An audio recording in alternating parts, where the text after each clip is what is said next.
President Trump says he is terminating trade talks with Canada. It's the U.S.'s second largest trading partner. It's all over an anti-tariff ad that was paid for by the province of Ontario. The ad used clips from an address by the late President Ronald Reagan, which the Ronald Reagan Foundation called misrepresentative. Natalie Brand has the very latest on it from the White House.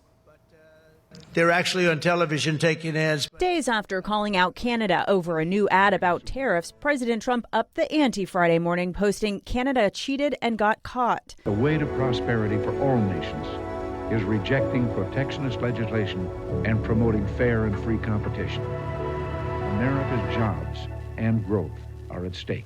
In response to the ad paid for by the province of Ontario, President Trump announced late Thursday that all trade negotiations with Canada are terminated. I think the frustration has built up over time. I've been involved in some of these negotiations, and the Canadians have been very difficult to negotiate with. Canadian Prime Minister Mark Carney, who earlier this week announced a goal of doubling non-U.S. exports citing American tariffs, responded Friday. We can't control the trade policy of the United States.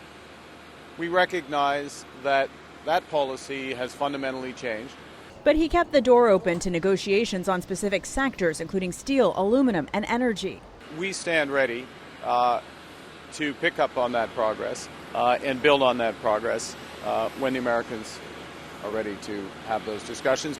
Both leaders are heading to Asia for key economic summits, where President Trump is also planning on meeting with Chinese President Xi amid ongoing trade tensions between the world's two largest economies. We have some big issues, like with the farmers and various other things. President Trump threatened an additional 100% tariff on goods from China in response to Chinese export controls on rare earth minerals, setting a deadline of November 1st. Now, in response to the backlash, Doug Ford, the Premier of Ontario, which paid for that ad, tweeted this morning that, quote, Canada and the U.S. are friends, neighbors, and allies.